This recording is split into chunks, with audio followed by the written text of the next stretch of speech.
교회 절기상 성령 강림절로 지킵니다. 이 절기는요, 여러분 그냥 있는 것이 아니라 예수님과 되게 연관이 되어 있고 하나님의 큰 구속의 섭리와 연관이 많이 되어 있습니다. 그렇기 때문에 최근에도 저희가 성경 아카데미에 5제사 7절기 했거든요. 5개의 제사와 7개의 절기가 참 중요합니다. 이 절기를 우선 좀 공부를 해야 오늘 성령 강림절에 대한 이해를 좀 도울 수 있을 것 같습니다. 이 성령 강림은 진짜 교회의 탄생의 생일날과 같은 날이거든요. 오순절 성령 사건은, 성령 강림 사건은 굉장히 교회력으로 볼 때 중요한 날입니다. 이 중요한 날이 어떻게 구약에서 이렇게 이어왔는지를 우리가 먼저 좀 보고 배우도록 하겠습니다. 설교양은 제가 원고는 별로 많이를 준비한 건 아닌데 1부 때 보니까 엄청 시간을 초과했습니다. 1부 때는 찬양대도 없는데도 불구하고 오늘 10시 넘어서 끝났거든요. 그래서 이제 우선 좀 저희가 공부를 잠깐 해야 됩니다. 이 설교의 모든 밑바탕을 위해서 우리 출애굽기 23장을 한번 열어보시길 바랍니다. 자, 출애굽기 23장 14절입니다. 너는 매년 3번 내게 절기를 지킬지니라. 몇 번요? 3번. 자, 17절. 내 모든 남자는 매년 3번씩 주 여호와께 보일지니라. 자, 예루살렘에 가면 하나님의 성전이 있고 그 성전은 이제 하나님께 제사 드리는 곳입니다. 예배 드리는 곳인데 모든 남자들은 흩어져 있던 어떤 지역에서라도 와서 예루살렘에 와서 성전에서 예배를 드려야 됩니다. 몇 번요? 3번. 그러니까 모든 남자, 특히 모든 남자는, 예수님도 남자셨잖아요. 예수님도 절기를 지키셨던 거예요. 그리고 예수님은 그 마지막 절기 6월절 그 절기 때 어린 양으로 십자가에서 죽으신 거예요. 그러니까 절기는 예수님의 십자가와 부활과 또 오순절 성령 강림과 다 연관이 되어 있습니다. 자, 그럼 그 3번의 절기가 어떤 절기냐? 자, 15절에 나오는데 15절에 그 절기가 나오고 16절에 나머지 2개의 절기가 나옵니다. 첫 번째 15절에 너는 무교병의 절기를 지키라. 이걸 다른 말로 하면 무교절 혹은 무교절 앞에 6월절. 그러니까 6월절 끝나면 바로 이어서 무교절이거든요. 그러니까 이건 그냥 같이 보는 거예요. 그냥 6월절로 보셔도 됩니다. 6월절과 무교절이고요. 16절에 가시면 맥추절을 지키라고 합니다. 16절 나오시나요? 이 맥추절은 이제 다르게 부르면 어떻게 부를 수 있냐면 77절 혹은 오순절이라고 쓰셔도 됩니다. 거기다 그렇게 적으십시오. 맥추절의 다른 말은 77절 혹은 오순절 이렇게 적으시면 됩니다. 자, 그리고 이제 중간에 16절에 수장절이 나오죠. 네, 수장절 나오시나요?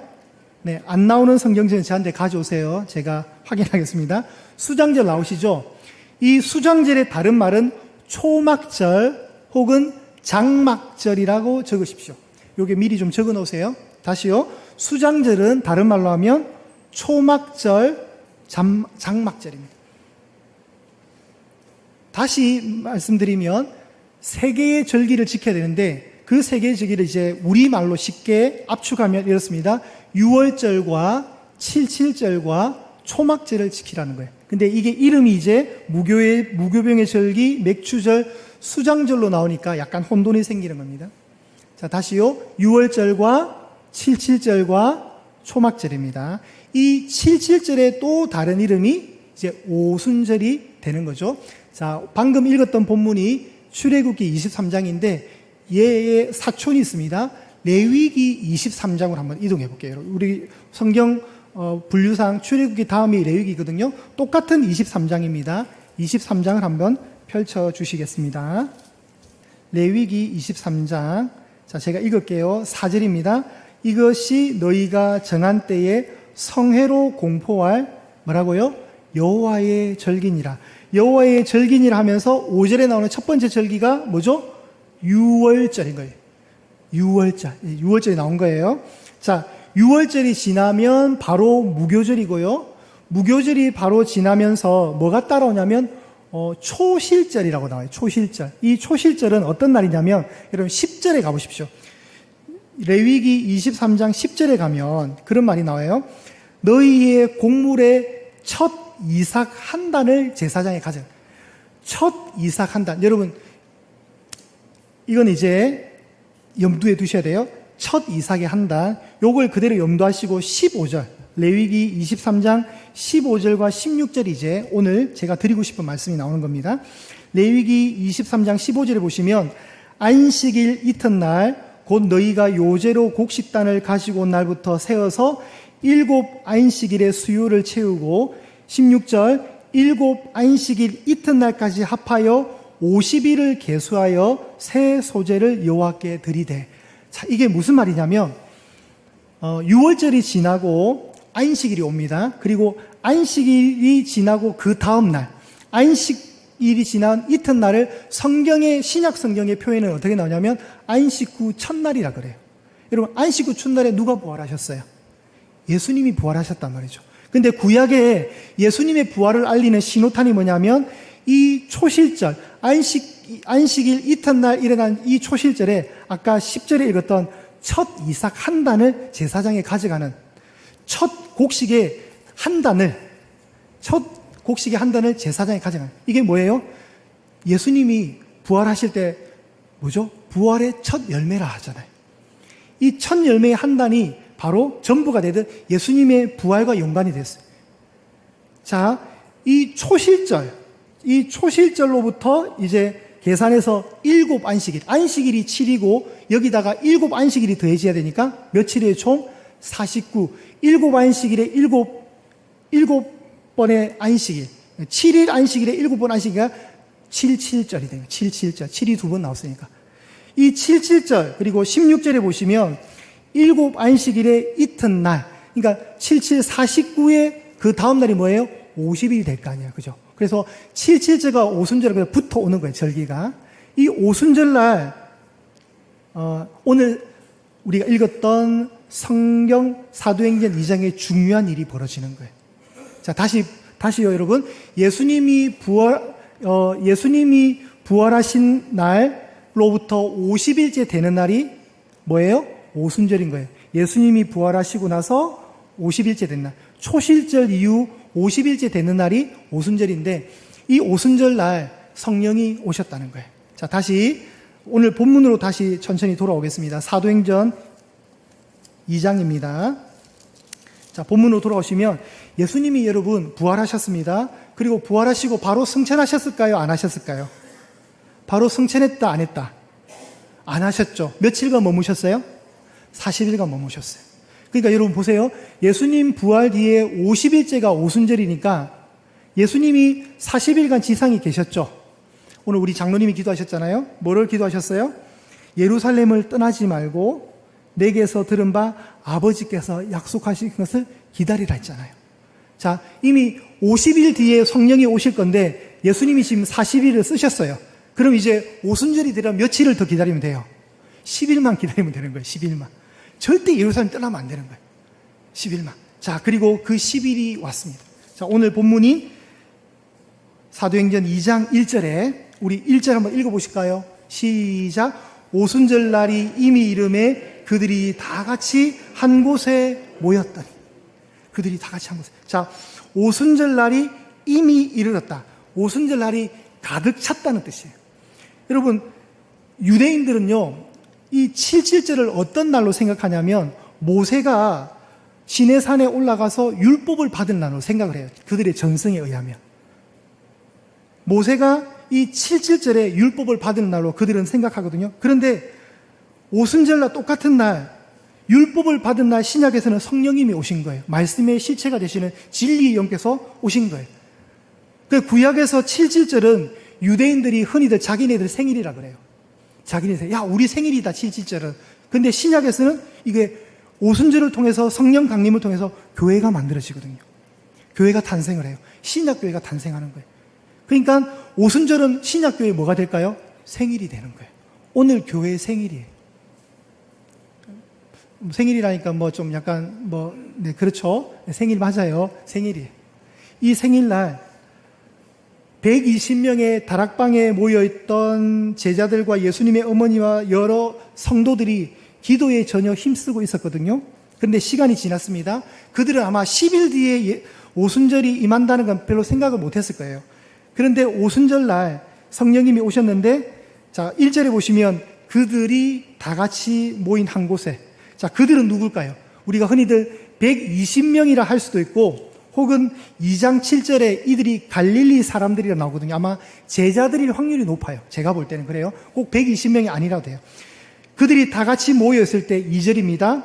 어떤 현상이 일어나냐면 호련히 하늘로부터 급하고 강한 바람 같은 뭐가 있었어요? 소리가 있었어요. 이걸 기억하셔야 돼요. 알겠죠? 소리가 중요합니다. 소리. 근데 그 소리가 굉장히 급했고 바람의 세기가 강했어요. 한 번 더 해도 될까요? 네, 안 할게요. 자, 그런 소리가 그들이 앉아있던 온 집에 가득했고 3절 마치 불의 혀처럼 갈라지는 것들이 그들에게 이게 중요합니다. 보였다는 게 중요해요. 보였다는 게. 여러분, 불이 중요한 게 아니에요. 자꾸 불을 생각하시면 보인 게 중요해요. 그리고 각 사람 위에 하나씩 성령이 임하신 거예요. 그리고 그들이 다 성령이 4절에 충만함을 받았습니다. 우리 4절을 한번 합독하실게요. 시작. 그들이 다 성령의 충만함을 받고 성령이 말하게 하심을 따라 다른 언어들로 말하기를 시작하니라. 여러분, 드디어 그토록 예수님이 말씀하셨던 하늘로부터 오는 그 약속의 성령이 이날 온 거예요. 성령. 그러니까 1절의 오순절 날과 4절의 성령은 붙어 있는 거예요. 뗄 수 없는 거예요. 여러분, 우리가 흔히들 마가의 다락방에서 일어났던 오순절 성령 사건을 어떻게 생각하시냐면 120명이 2층 다락방에서 열심히 기도하고 있을 때 갑자기 급하고 강한 바람이 왔고 성령의 불이 임해서 갑자기 그들이 기도하는 가운데 성령을 받았다라고 생각을 합니다. 근데 오늘 말씀해 보시면 그 생각들을 잠깐 한 발 물리시고 잘 말씀을 보십시오. 다 같이 모여있던 그 집에 그들이 기도를 하고 있었습니까? 기도를 안 하고 있었습니까? 자, 2절을 보시면 돼요. 호련히 하늘로부터 급하고 강한 바람 같은 소리가 있어 그들이 앉은 온 집에 가득하였다. 여러분, 몇 명인 줄 모르지만 그들이란 그 사람들이 지금 기도를 하고 있었습니까? 안 하고 있었습니까? 이제 안 때릴 테니까 괜찮아요. 틀려도 괜찮아요. 자신 있게 얘기해서. 기도를 했습니까? 안 했습니까? 기도했다는 얘기가 없습니다. 그죠? 그들이 뭐 하고 있었죠? 이렇게 앉아 있었어요. 앉아. 근데 여러분, 성경에서 앉았다는 말은 비스듬히 기대는 걸 얘기하는 거예요. 예수님이 앉아서 식사를 하셨다. 그 말은 어떻게 봐야 돼요? 비스듬히 기대어서. 그러니까 여러분, 우리나라 유교적 관점에서 보면 굉장히 건방진 표현이에요. 어떻게 어른 앞에서 똑바로 안 앉고 기대어서 앉는가? 예수님은 그렇게 돼요. 기대어서 떡을 떼는 거예요. 기대어서. 자, 우선 그들은 기도를 안 하고 있었습니다. 여러분, 불쾌하게 생각하지 마세요. 기도한 걸로 알고 있는데, 여러분, 기도는 잠깐 접고, 그리고 두 번째, 3절에 마치 불의 혀처럼 갈라지는 것들이 그들에게 보였다 했죠. 여러분, 불이 내렸습니까? 안 내렸습니까? 불이 내렸어요? 안 내렸어요? 네, 제가 이렇게 물을 대는 안 내렸으니까 이 말을 하지 않을까요? 그죠? 여러분, 우리가 보통 막 기도를 열심히 하고 있을 때 불이 임해서 방언이 터졌다고 얘기를 하잖아요. 근데 여기 보면 불의 혀처럼 갈라짐의 현상이 중요한 거지 불이 중요한 게 아니에요. 여러분, 이해되시죠? 우리가 불을 딱 보면 불꽃이 이렇게 갈라지잖아요. 그걸 생각하시면 돼요. 자, 양재를 지나서 저기 서울 톨게이트에 딱 가면 도로가 갑자기 이렇게 쭉 확장이 돼요. 보신 적 있으세요? 네. 갑자기 이렇게 좁은 차로가 톨게이트가 나오면 요금을 받아야 되니까 겁나게 많은 차선이 생기는 거예요. 10차선, 12차선까지.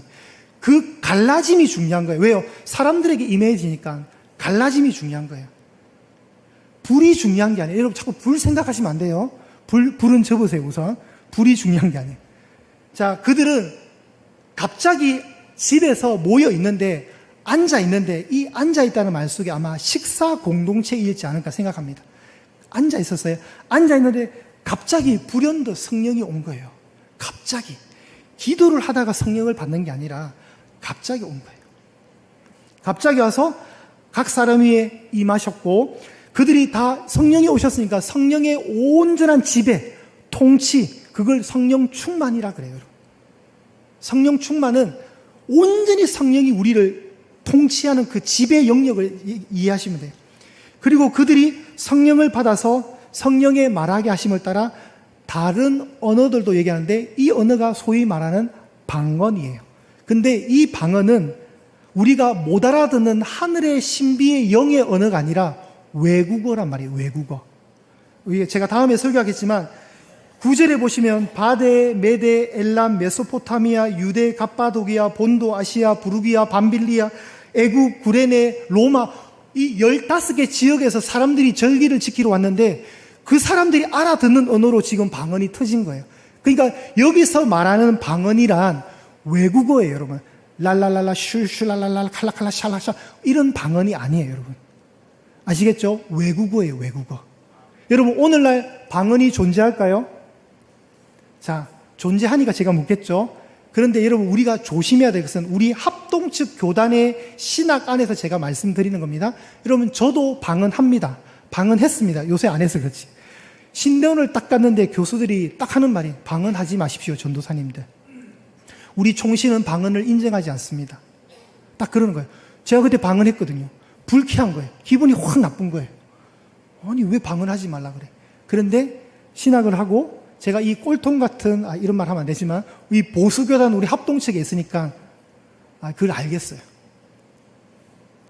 여러분, 방언 하시는 분들 계시죠? 우리 방언 하시는 분들 자부심이 있어요, 또. 근데 우리가 하는 방언은 살짝 의문을 한번 던져볼 필요가 있습니다. 내가 하는 방언이 과연 성경적인 방언인가를 보셔야 돼요. 성경이 말하는 가장 건강한 방언은 외국어입니다. 외국어. 알아들을 수 있는 언어, 이 지구상의 어느 특정 국가 종족이 말하는 언어가 돼야 돼요. 그래야 통역이 가능한 거예요. 실례로 제가 같이 선교단체 했던 우리 옆에 있던 동생은 방언을 하는데 영어 방언을 해요. 영어 방언.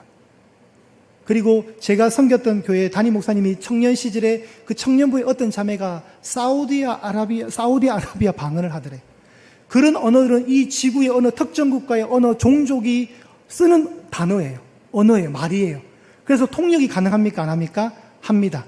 근데 이상하게 유독 한국의 방언은 이 오순절 교단의 영향으로 인해서 방언을 하나의 선물로 생각하지 않고 구원의 문제와 직결을 시켜요. 그러니까 방언을 하면 구원받았다는 징표가 된대. 그거 아닙니다. 상관없습니다. 하나님은 대단하신 분이세요. 하나님은요, 한국말로 또박또박 기도해도 다 알아들으세요. 한국말로 열심히 기도하셔야 돼요. 방언의 은사를 받았다면 이게 내가 건강한 방언인가 아닌가를 먼저 체크하실 필요해요. 그거는 저한테 개인적으로 오십시오.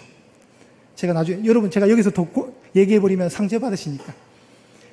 우리나라의 주로 방언 신자들은 하나님의 특별한 사랑을 받고 은사를 받았다는 자부심이 있어요. 그래서 모든 은사의 1위가 방언이에요. 아니에요, 여러분. 방언은 순번이 없습니다. 근데 많은 사람들이 방언 은사를 사모해요. 왜요? 오래 기도하고 싶대요. 괜찮습니다. 하나님은 한국말로 또박또박 짧게 기도해도 다 들으세요, 여러분. 네. 아시겠죠? 자신감, 여러분, 제가 영상 하나 보여드릴게요. 잠깐 틀어주실까요? 최근에 서아무개라는 목사님이 제가 일부러 고소고발을 안 당하려고 자막까지 다 입혔어요.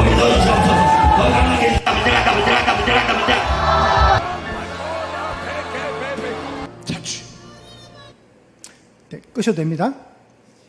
유튜브에 보면 저는 원하지도 않는데 자꾸 저 영상이 저한테 와요. 그냥 이게 자동으로. 가관이에요, 가관. 우리나라 사람들만 유독 성령의 임재를 저런 은사 집회로 몰고 가는 경향이 있거든요, 여러분. 제가 볼 때는 좀 정상이 아니에요. 근데 중요한 거는 저도 젊은 날 저런 거 다 쫓아 다녀봤다니까요. 제가 다녀봐서 알아요. 안 다녀보고 비판하는 게 아니라 저도 기도하고 있는데 누가 넘어뜨리더라고요. 나는 안 넘어지고 싶은데 넘어뜨리더라고요. 지금 앉아서 막 랄랄랄랄랄랄랄랄랄랄 제가 영상을 다 못 보대 죄송한데 랄랄랄랄랄 그게 성령 충만 받았대요. 여러분, 예수님이 말씀하시는 성령님은 물론 치료도 하시고 능력도 있지만 예수님이 말씀하셨던 진짜 성령님은 우리가 알고 있는 이런 부류가 아니에요. 자, 요한복음 14장을 한번 찾아보겠습니다. 여러분, 이건 찾으셔야 됩니다. 요한복음 14장.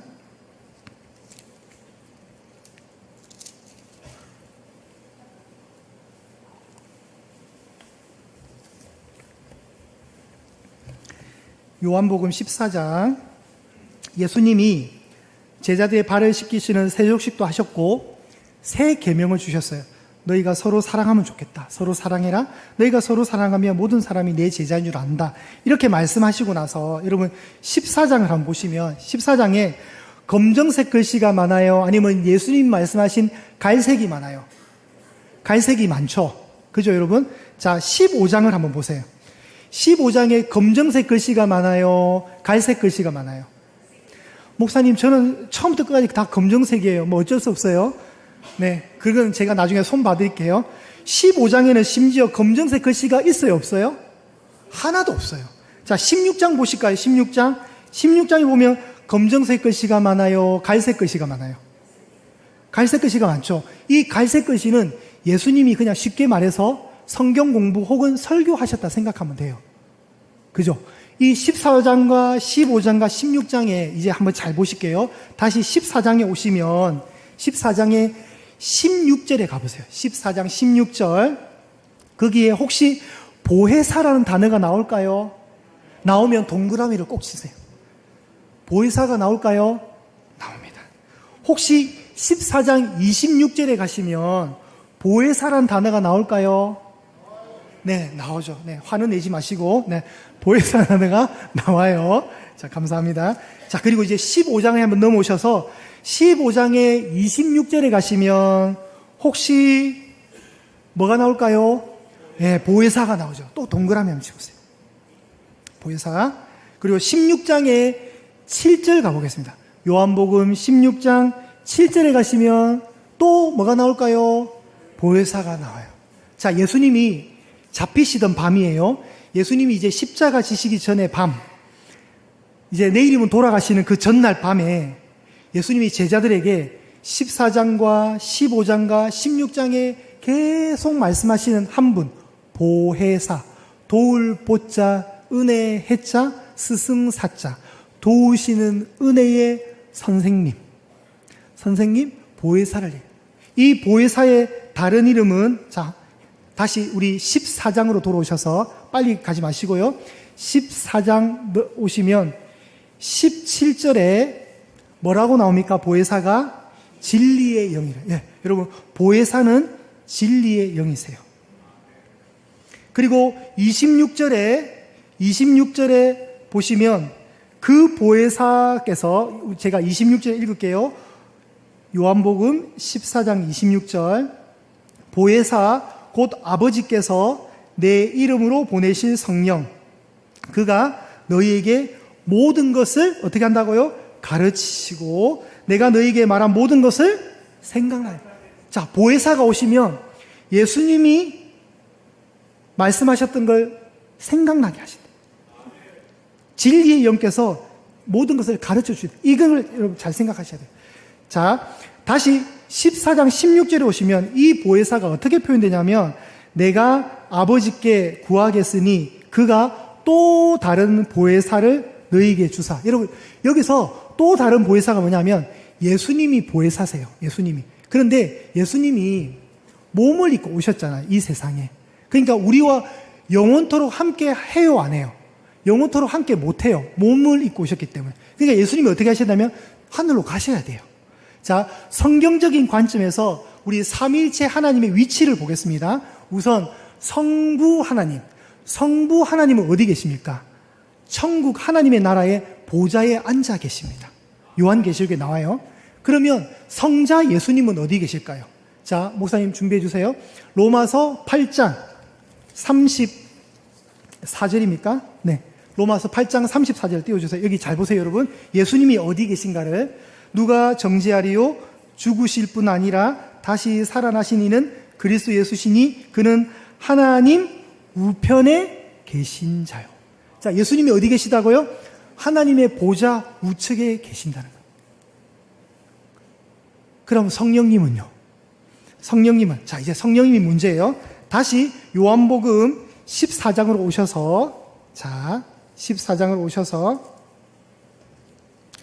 그는 진리의 영이라는 우리 17절을 아니죠. 제가 다시 16절을 읽어야 되겠네요. 자, 내가 아버지께 구하겠으니 그가 또 다른 보혜사를 너희에게 주사 영원토록 너희와 함께 있게 하리니. 자, 여러분, 예수님의 별명이 임마누엘이에요. 임마누엘이 무슨 뜻이에요? 하나님이 우리와 함께 하시는 거예요. 근데 예수님은 육체를 입고 오셨으니 함께 못 하잖아요. 그러니까 누가 대신 또 다른 보혜사가 도와주시는 스승님이 오시는데, 또 다른 보혜사가 이제 성령, 거룩한 영으로 오시는 거예요. 영으로 오니까 육체보다 자유로워요? 자유롭잖아요. 자유롭잖아요. 그분이 우리와 함께 한대요. 그럼 우리와 함께 하니까 우리 어디에 계실까요? 우리 안에 계신 거예요. 우리 안에 우리 몸을 성전 삼아서 우리 안에 내주하시는 거예요. 그래서 성령님은 우리 안에 내주하시는 진리의 영이신 거예요. 그러니까 영으로 계시니까 우리와 영원토록 함께 하실까요? 안 하실까요? 함께 하실 수 있다는 거예요. 예수님이 뭐라냐면 내가 가는 것이 너에게 유익하다 그랬거든요. 그게 그것 때문에 그래요. 예수님은 우리와 함께 못 하시는 거예요. 육체를 가시기 때문에. 자, 예수님이 이 땅에 오셨습니다. 성육신하셨고 십자가 죽으셨어요. 왜? 우리 죄 때문에. 그런데 사망의 권세를 깨뜨리기 위해서 부활하셨어요. 부활하신 그분이 40일 동안 이 지상에 머물면서 하나님 나라를 가르쳤고, 이제 조금만 기다려, 약속하신 그분이 오실 거야. 그래서 그분이 승천했어요. 딱 10일 뒤에 성령님이 오순절날 오신 거예요. 왜 오순절에 오셨을까요? 그래서 절기는 중요한 거예요. 절기는. 오순절에 오신 이후로 이제 뭐가 만들어지냐면 신약 교회가 탄생하게 돼요. 생일을 맞이하게 된 거예요. 진리의 영께서 생일을 진리의 영께서 오셔서, 그 진리의 영이 오셔서 막 방언하고 막 몸 흔들고 손을 들고 랄랄랄랄, 이게 아니라 그분이 오셔서 우리 가운데 내주하셔서 뭘 해주시냐면 말씀을 들을 때 은혜를 끼치도록 은혜를 주시는 거예요. 내가 말씀을 못 깨달을 때 빛의 조명 되시는 성령께서 조명해 주셔서 말씀을 깨닫게 해주시는 거예요. 그리고 예수님 말씀을 생각나게 해주시는 거예요. 그게 예수님의 본체셨던, 예수님이 그토록 강조하셨던 진리의 성령 보혜사의 역할인 거예요. 근데 자꾸 보혜사가 막 아픈 환자를 치료하고 일으키고 방언하게, 그건 부수적인 거고요. 진짜 중요한 보혜사의 은혜의 역할은 우리를 진리 가운데로 인도하시는 거예요. 이게 중요해요. 그래서 우리 보수교단, 총신대학교, 우리 보수교단, 이 합동은 그걸 양보를 못 하는 거예요. 여러분, 자꾸 이상한 집회 가지 마세요. 금요 온 찬양 기도에 오시면 돼요. 저런 데 가서 랄랄랄랄랄랄랄라 해보세요. 그래서 어떻게 해라고요? 저도 갔다 왔다니까. 옛날에 유튜브 이런 게 없으니까 저도 젊은 날 은혜 한번 받아보겠다고 기도원 쫓아다니면서 저런 집회 다녀봤다니까요. 그래서 제가 비판할 수 있는 거예요. 갔다 와도 내가 안 바뀌면 아무런 의미가 없는 거예요. 그래 해서 뭐 하려고. 저도 넘어졌다니까요. 저도 너무 궁금해가지고 어느 목사님이 용하게 예언을 잘한다 해가 제가 예언기도 받으러 갔다니까요. 그래 너무 신기해가지고 또 한 번 갔는데 너무 실망을 했어. 그런 예언은 나도 하겠다 이런 생각이 들더라고. 저도 다 다녀봤다니까요. 진짜 진리를 만나지 못하면 아무런 의미가 없어요, 여러분. 저런 집회 갔다고 해서 내 믿음, 여러분 믿음은요, 저런 데 가서 누워가지고 막 와 했다고 성장하는 게 아니라 꾸준하게 조각들이 맞춰져가지고 많은 조각들이 힘을 합해서 만드는 거예요. 어느 날 갑자기 불 받아라! 불 받았다고 해서 신앙이 훅 크는 게 아니라니까요. 얼마 전에 분당 우리 교회 심호하시는 이찬수 목사님이 그런 영상을 하나 얘기하는 걸 제가 봤어요. 성령 받으라 함부로 뭐 성령님이 창고에 물건이냐고. 성령 받으라. 여러분, 성경에서 예수님만 성령 받으라고 했지, 우리 사람이 어떻게 하나님을 네가 받아라 하나. 너 기도 부족하다. 너 성령 좀 받아야 되겠어. 이런 말 하지 마시라는 거예요. 창고의 물건 아니에요, 여러분. 저런 이상한 목사님들 요새 막 히트 치거든요. 뭐 조회수가 몇만이 넘어요. 걱정이 돼요, 여러분. 저런 분들 나중에 끝에 가면 뭐가 되냐? 교주가 돼요, 교주가. 우리나라 모든 교주들이 다 저런 가다가 교주 되는 거거든요. 그러니까 정용만 목사가 아픈데 기도해도 안 낫더라. 안 낫죠, 당연히. 안 나을 수 있어요, 여러분. 능력이 없다. 우리 목사님 능력이 없어. 여러분, 능력이 중요한 게 아니라 믿음의 순종이 더 중요한 거예요. 그 순종이 이루어지지 않고 능력 받으면 그건 독이에요, 독, 여러분. 4살짜리 꼬맹이한테 칼 쥐어 주보세요. 위험한 거예요, 여러분. 근데 능력 있어야 돼. 칼 쥐어주면 안 된다는 거예요.